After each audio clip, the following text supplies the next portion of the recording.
di acara Coaching Klinik Prestasi dengan temanya adalah Program Kreativitas Mahasiswa Bidang PKM Penerapan Teknologi. Bersama saya, Dewi Wahyudias.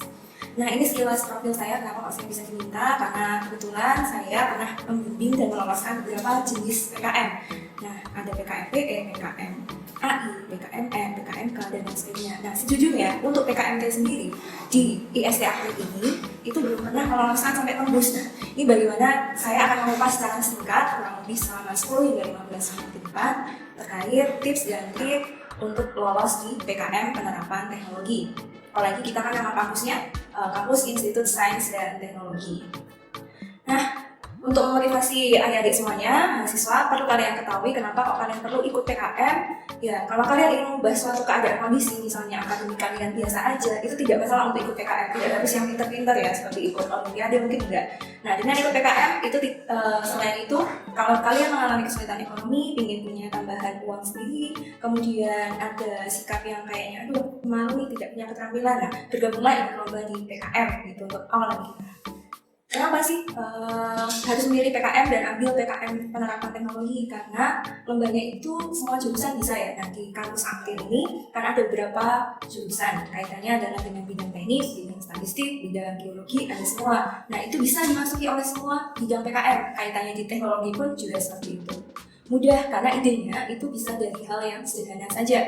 Kemudian di sini untuk lomba PKM itu sendiri dia juga asyik karena selain nanti kalian dapat hadiah ya, hadiahnya kebetulan kalau yang dulu itu pendanaannya bisa lolos itu bisa 10 hingga 12,5 juta rupiah. Tapi kalau di tahun 2020 kemarin itu pendanaannya kurang lebih sekitar 5 juta rupiah, jadi ada pemotongan ya karena adanya COVID seperti itu.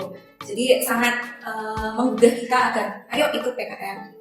Kemudian, dan kalian tidak perlu merasa, aduh aku nggak bisa, karena di sini adalah kerja tim. Dan poin paling tambahan untuk di kampus kita ada konversi mata kuliah kaitannya dengan PKM. Begitu. Jadi tidak ada alasan untuk tidak ikut. Dan saya harap di tahun 2020 ini untuk PKM, terutama PKM Penerapan Teknologi akan banyak yang mengirimkan proposalnya. Oke, kita langsung ke inti, yaitu PKM Penerapan Teknologi yang akan saya jelaskan itu mengacu pada buku pedoman PKM tahun 2020. Nah, ini ya, bisa kalian lihat di layar bahwa karakteristik setiap PKM itu ada macam-macam. Nah, untuk teknologi ini yang perlu kalian ketahui, dia adalah program bantuan ilmu pengetahuan dan teknologi. Kaitannya bagi IPTEK, bagi mitra usaha yang berskala mikro atau kecil, contohnya adalah di toko, industri rumahan, pedagang kaki lima, atau koperasi. Jadi tidak harus mengambil mitra yang usahanya besar-besar.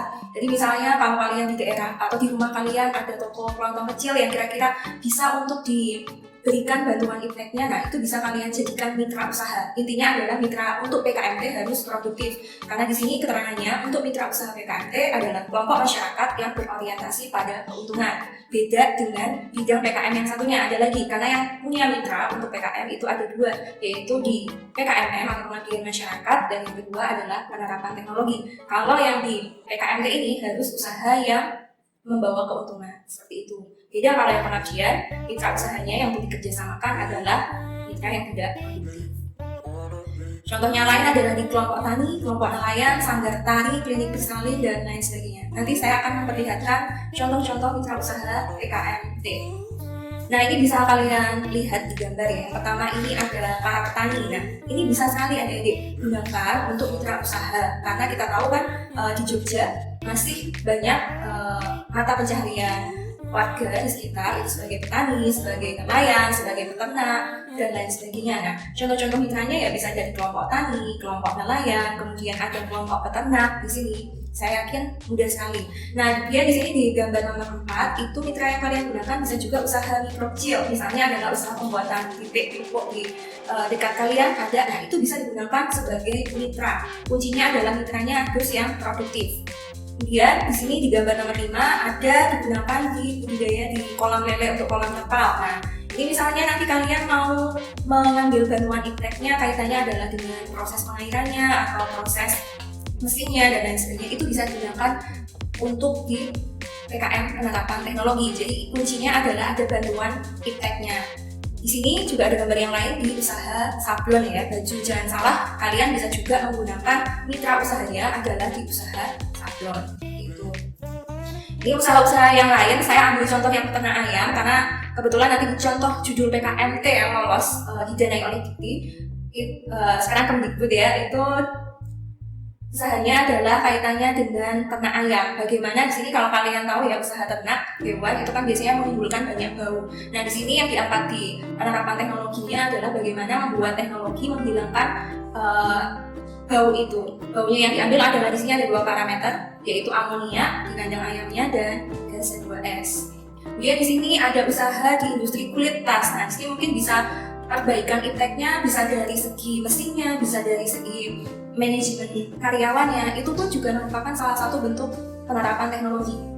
Di usaha minuman, nah ini kan lagi marak juga. Jadi saya ingin menumbuhkan ke adik-adik semua bagaimana sih ide-ide untuk usahanya. Jadi tidak usah usaha yang muluk-muluk, misalnya usahanya harus yang besar itu enggak. Jadi usaha minuman di kecil ya, yang di tengah jalan, di pinggir jalan itu kan bisa. Kemudian ini saya ambil gambar yang lain, itu adalah agen gas LPG. Nah saya ingat dulu waktu pas saya masih mahasiswa, itu kebetulan adalah teman saya mahasiswa teknik mesin itu bikin bikin modifikasi, ditambahin setiap penjual di gas LPG-nya ada bikin pengamanan biar misalnya tidak terjadi pengamanan, semacam pengamanan untuk sensor misalnya ada kebocoran gas dan lain sebagainya. Jadi dijual di agen gas LPG-nya untuk perbaikan ipteknya. Kemudian di sini ada di budidaya jamur. Saya yakin di Jogja juga ada mitra usaha yang bergerak di bidang budidaya jamur. Itu bisa kalian gunakan untuk mitra usahanya. Kemudian usaha di tanaman hidroponik itu bisa juga kalian gunakan untuk mitra usaha PKM. Gitu. Jadi bagaimana? Susah apa mudah? Gampang ya. Jadi jangan menganggap PKMT itu susah, enggak.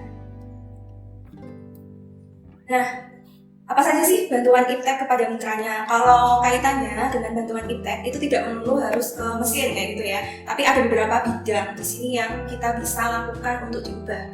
Yang pertama adalah dari peningkatan mutu produknya. Jadi kualitas produknya bisa kita tingkatkan. Misalnya yang semula mutu produknya masih banyak minyaknya, kemudian kita bikin produknya itu menjadi ada penitis minyaknya, kayak spinat dan lain sebagainya. Kemudian ada peningkatan kapasitas produksi. Jadi mungkin kalau yang untuk bagian bidang yang pertama ini, pokok masalah yang pertama itu kaitannya dengan mesin, memang kaitannya yang banyak. Jadi harusnya dari mahasiswa teknik mesin tergerak ya untuk ikut di bidang PKM penerapan teknologi. Kemudian bidang yang selanjutnya ada perbaikan proses produksi. Nah kaitan proses produksi itu bisa jadi tidak hanya dari prosesnya aja ya, tapi bisa dilihat dari bahan baku dan juga hingga ke produknya juga. Kemudian pengolahan limbah, nah ini dari anak teknik lingkungan pun juga bisa ikut berkontribusi dalam pembuatan PKM penerapan teknologi. Kemudian bidang yang lain di sini ada sistem jaminan mutu dalam mitra usahanya. Misalnya kita perbaiki SOP-nya di dalam mitra tersebut, itu termasuk salah satu bentuk bantuan iptek kepada mitra. Lainnya, misalnya perbaikan manajemen SDM ya, misalnya SDM-nya kurang terlatih. Nah, kita mungkin bantuan ipteknya kita kasih semacam sosialisasi, workshop pelatihan dengan mendatangkan narasumber yang ahli terkait keahlian di dalam pengembangan di SDM-nya. Kemudian ada bidang yang lain yaitu peningkatan mutu produk, pengemasan produk itu pun juga merupakan salah satu bentuk bantuan iptek di PKM. Kemudian, nah ini mungkin paling banyak yang juga bisa digunakan di teknik, tidak hanya industri masih dan sebagainya ya, di teknik industri ya, ada di sistem pemasaran, di statistik juga bisa, di informatika juga bisa ikut, di sistem pembukuannya mungkin belum terlalu optimal. Nah kalian bisa memanfaatkan bantuan iptek kepada mitranya di situ. Terakhir adalah bagian status usaha atau perizinannya di mitranya. Jadi bagaimana kita membuat mitra usahanya yang awalnya adalah skala rumahan, kemudian kita bikin usahanya agar punya semacam hak cipta dan lain sebagainya. Itu pun salah satu bentuk bantuan iptek yang bisa diberikan kepada mitra. Itu ya. Jadi apakah susah untuk membuat PKM teknologi? Tidak. Karena kenapa dianggap susah? Karena kebanyakan itu mengacunya hanya ke bagian mesinnya Bu, gambaran ipteknya. Nah ternyata kalau kalian ketahui sekarang seperti ini, itu kan ada bidang-bidang iptek yang bisa kalian gunakan, yang misalnya tidak perlu membuat mesin yang terlalu susah, tapi bagiannya misalnya terkait pengolahan limbahnya, pemasarannya, manajemennya, itu pun salah satu bentuk dari bantuan iptek kepada mitra. Itu ya. Nah kemudian di sini untuk PKMT, karakteristiknya yang lain adalah harus ada masalah. Identifikasi permasalahan itu wajib, di mana masalahnya itu harus dari permintaan mitra. Jadi bukan dari adik-adik sendiri yang mengira-ngira kira-kira kalau saya ngambilnya di usaha ternak ayam tadi ya misalnya, atau ternak yang lainnya, kemudian saya memperbaiki ininya, tapi ternyata yang diinginkan dari mitra usahanya bukan terkait hal itu misalnya. Nah, kalau bisa identifikasi permasalahan itu harus ada diskusi terlebih dahulu dengan mitranya, bukan inisiatif kelompok mahasiswa pengusul. Nah, kemudian produk PKMT tadi ya sudah saya jelaskan adalah bantuan iptek yang merupakan solusi atas persoalan prioritas mitra. Jadi kalau bisa sih satu masalah saja sudah cukup, nanti solusinya ada beberapa macam, itu malah lebih bagus dibandingkan beberapa macam masalah tapi solusinya hanya satu. Jadi kita bikinnya itu justru ambil satu masalah yang kira-kira memang dibutuhkan, diperlukan oleh mitra, dan kita bisa mengaplikasikannya solusinya secara mudah gitu. Kemudian ini yang penting, PKMT juga harus dilampirkan surat pernyataan kesediaan bekerja sama dari mitra. Kekeliruan dalam memilih mitra dapat mengakibatkan kesalahan dalam pemilihan slot program menjadi PKMM. Tadi sudah saya jelasin ya, apa sih bedanya PKMM sama PKMT? Mitranya kalau PKMT harus produktif, harus membawa profit gitu. Nah ini adik-adik contoh bantuan iptek yang dibuat di proposal. Saya ambil contoh ini adalah gambaran teknologi yang nantinya akan kalian rancang di dalam proposal. Ini saya ambil dari ini ya, ada yang dari Google, ada yang dari kampus April. Ini Avalita, alat filter air limbah rumah tangga untuk di di rumah tangga ya. Nah, ini punyanya April yang ini, bimbingannya Pak Sukowaryo yang di sini. Nah, kalau yang Smart Belko ini dia didanai lolos sampai akhirnya masuk ke PIMNAS. Jadi tahapan PKM itu sangat banyak ya adik-adik, tidak hanya setelah lolos didanai berhenti, tapi tidak seperti itu, tapi akan ada kelanjutannya monitoring dan akhirnya dapat misalnya bagus monitoringnya bisa lolos ke PIMNAS, dapat tambahan hadiah gitu. Nah ini Smart Belko, Smart Water Well Controller. Jadi di sini itu penerapan Smart Belko kalau nggak salah saya itu untuk usaha di kolam ikan kalau nggak salah ya. Nanti saya coba cek proposalnya lagi. Nah di sini adalah penerapannya dengan memakai sistem controller. Di sini adalah untuk meningkatkan dari kapasitas produksinya kalau nggak salah seperti itu. Di sini dilengkapi sensor, konektor. Nah ini anak elektro, anak mesin, anak informatika bisa jadi ikut bergabung dalam membuat suatu modifikasi sistem kontrol seperti ini. Nah ini kenapa nggak dimanfaatkan digunakan di ISE April yang mahasiswanya kan juga ada jurusan elektro, ada jurusan mesin, industri, informatika, semuanya bisa ya gabung di sini. Kemudian yang ini Avalita, alat filter air limbah rumah tangga, bisa kalian lihat itu sederhana ya adik-adik. Kalau kalian perhatikan kan alatnya hanya drum, kemudian ada pipa, kemudian ada kolam ikan serta tempat aeroponik. Nah di sini sebenarnya prinsipnya adalah ingin agar membuat airnya itu pakai filternya bertingkat. Jadi di sini ada drum-drumnya beberapa tahap. Ini kan sebenarnya penerapan gambaran teknologinya sederhana. Tinggal kita bagaimana membuat bantuan iptek itu betul-betul bermanfaat bagi mitra. Jadi di sini filternya yang pertama itu isinya ada pasir, kerikil, batu. Nah ini anak teknik lingkungan, anak teknik kimia pun juga bisa bergabung di sini ya.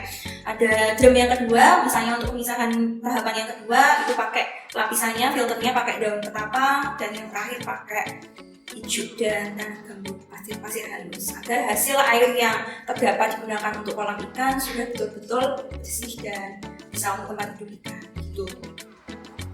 Ini misalnya kalian gunakan lagi nih, kan kemarin belum lolos ya Avalita, mungkin kalau Smart Belko memang udah lolos, bisa kalian ubah, mungkin bisa ya dimodifikasi untuk usaha yang lainnya, itu bisa dengan mencontek sedikit dari gambaran iptek yang terlihat di sini. Nah ini contoh yang ketiga adalah Smart Filter Nanoteknologi pada kandang ayam yang bersih. Nah tadi ya kandang ayam, ternak ayam, dia pakai, mungkin ini udah alat-alatnya udah agak canggih ya, jadi skala filternya hingga ke nano. Jadi untuk menghilangkan atau mengurangi gas amoniak, jadi di kandang ayam hewan ternak kan hidup ini yang mengeluarkan gas amoniak ya, sama H2S. Nah ini bagaimana bisa terfilter atau terserap dalam alat ini seperti itu. Jadi ada alat tampungan air limbahnya. Saya rasa sih alatnya ini tidak terlalu, atau gambaran iptek untuk Smart Filter Nanoteknologi tidak terlalu susah juga ya. Seperti itu. Hanya bagian untuk bagaimana sih membuat filter skala nanonya di sini. Kemudian yang keempat adalah Contohnya yang lain, petis pengatur suhu kelembapan kumpul jamur otomatis. Di sini terlihat gambarannya itu adalah untuk mitra usahanya di jamur, budidaya jamur. Di sini ada beberapa sensor untuk mengatur suhu dan mengatur kelembaban. Jelas ini fungsinya adalah untuk memperbaiki dari proses produksinya sekaligus untuk meningkatkan peningkatan mutu produknya juga. Begitu. Nah, tadi syaratnya yang lain adalah harus ada surat kesediaan mitra. Nah, di sini mitranya yang perlu diperhatikan, surat pernyataan itu jangan sampai ada yang kosong isiannya. Kadang-kadang kita menyepelekan ya surat pernyataan kesediaan mitra. Ya biasalah dibuat seanane wae atau gimana. Nah, harusnya di sini ditulis lengkap, ditandatangani dan dikasih materai jangan lupa, dan juga diperhatikan pula kota ataupun tanggal surat. Jangan-jangan kita mencontek punyanya orang nih, kopas kan, copy paste, kemudian ternyata di situ belum diganti kota sama tanggal surat. Nah, ini kalau bisa peran setiap anggota itu ikut mengecek setiap masing-masing proposal sebelum diupload.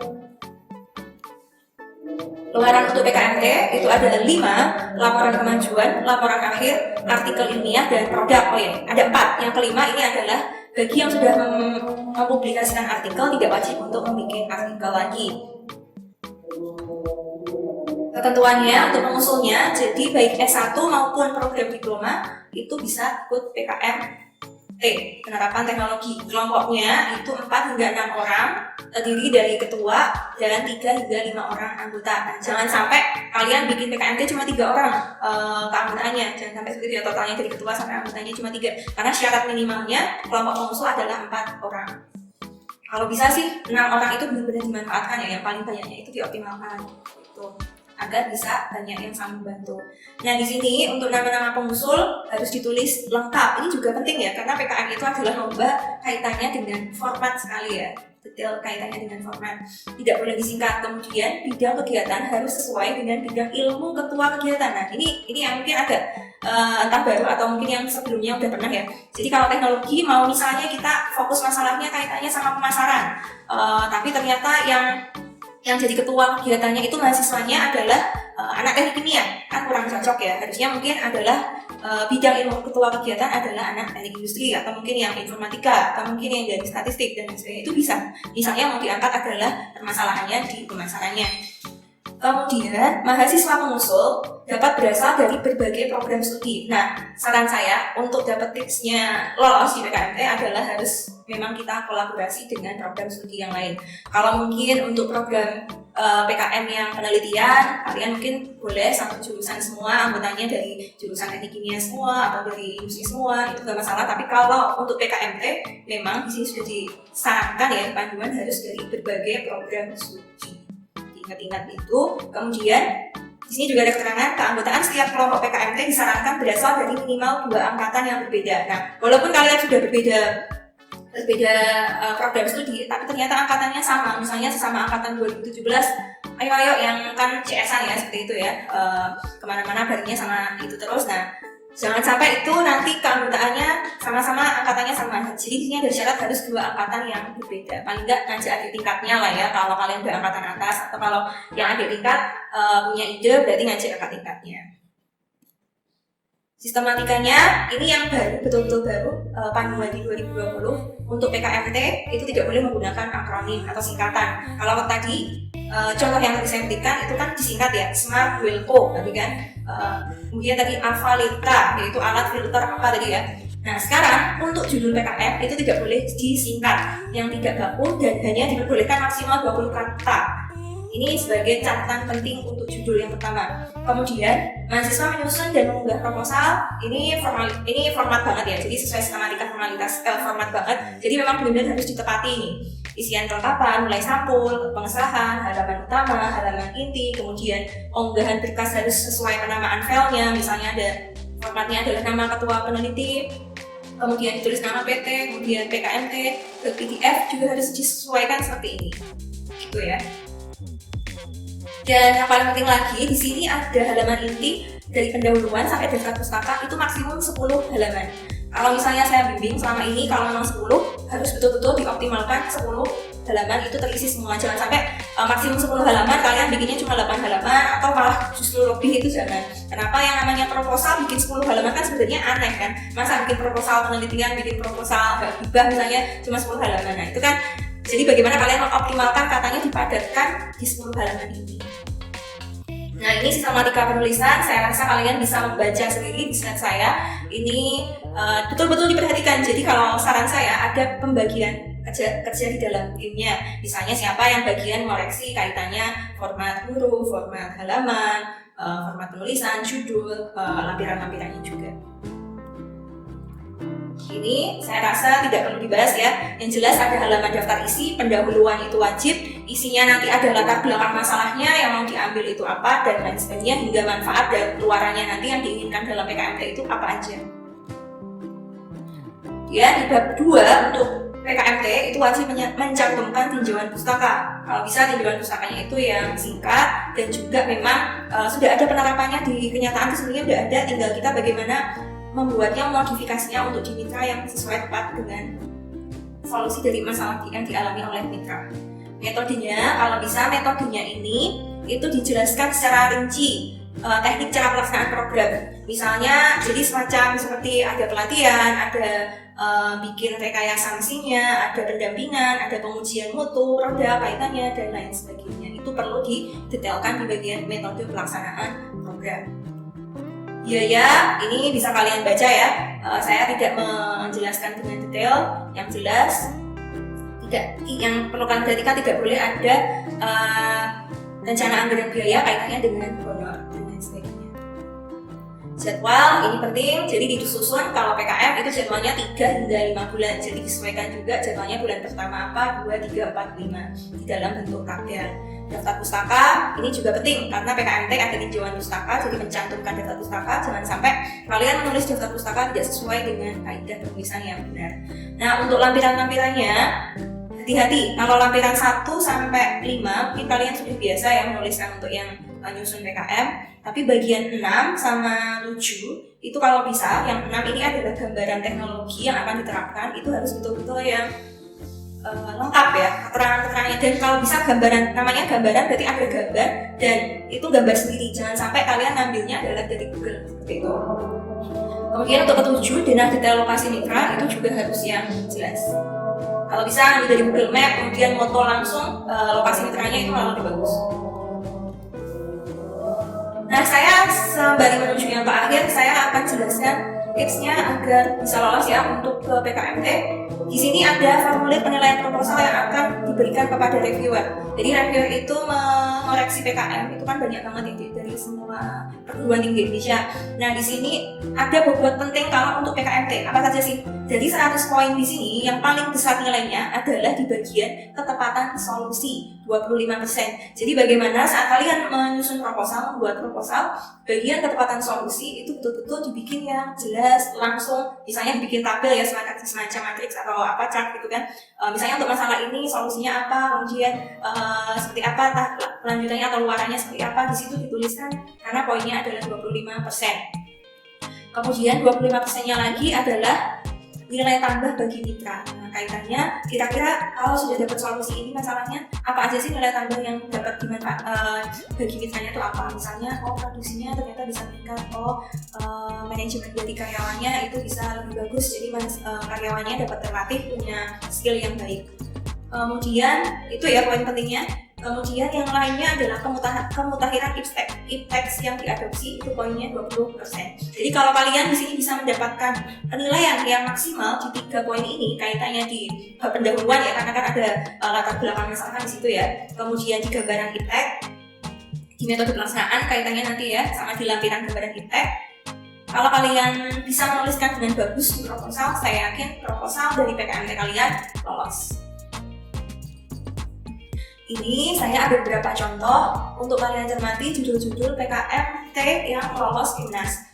Kebetulan ini saya ambil dari webnya ini ya, tahun 2017 kalau salah, ini PIMNAS 2017. Yang pertama ini ada OHMIK 1.6, alat ekstraksi minyak serai wangi tepat guna dan efisien. Ini dari IPB Bogor. Nah, kalau kalian tahu kan IPB kan setahu saya kayaknya tidak ada jurusan teknik mesin ya, justru jurusannya kan lebih ke pertaniannya. Nah, tapi ternyata dia bisa merancang suatu mesin atau alat, yaitu alat ekstraksi minyak serai wangi.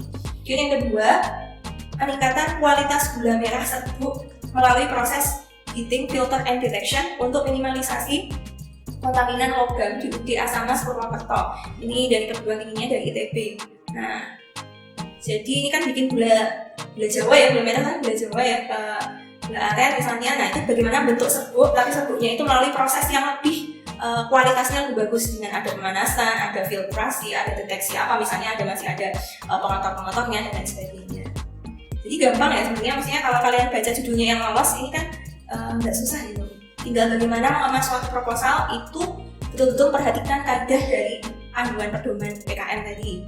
Ketiga, penerapan membran keramik secara kontinu untuk memurnikan minyak jelantah pada UMKM pembuatan kerupuk di Desa Tanjung Agas, Kabupaten Ogan Ilir dari Unsri.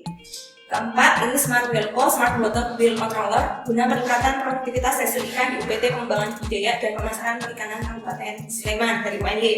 Nah, kalau bisa nih, saran saya di akhir, saya ingin kalian bisa seperti ini ya, dari mesin, elektro, contohlah judul-judul ini. Kalau saran saya ini ya, contek aja. Oh ini kan di industrinya, kalau yang tadi ya, ini saya ambil contoh, kasih semacam ide buat kalian yang kualitas gula merah. Misalnya ganti bikin gulanya dari misalnya gula tebu atau gula apa, tapi dikasih rempah-rempah misalnya, karena kaitannya kita kan sekarang lagi pandemi ya, dikasih modifikasi produknya, ditambahin jahe atau apa, dibuat minuman instan kan, bentuk serbuk jahe instan kan juga banyak. Nah itu misalnya bisa dikombinasi dengan gula merah ini. Nah nanti kalian bisa bikin judul seperti yang proposal yang ITB ini untuk minimalisasi kontaminannya dengan prosesnya mirip misalnya seperti ini kan, sederhana ya sebenarnya. Kemudian tinggal cari mitranya aja ya, coba cari yang kira-kira ada ini. Ide saya sih di sini ya, ini bisa kalian gunakan di kota Jogja, itu sangat potensial. Yang nomor 4, Smart Wellco, misalnya anak elektro mau bikin sistem ini untuk usaha di budidaya ikan juga bisa. Nah, setelah kalian belajar secara singkat tips dan trik tadi, tapi kok masih belum lolos, padahal udah oke, tapi bisa jadi tidak lolos, adik-adik jangan berputus asa. Yang jelas semua sudah dioptimalkan, karena kalaupun kalian tidak lolos, bisa jadi tidak lolosnya karena apa?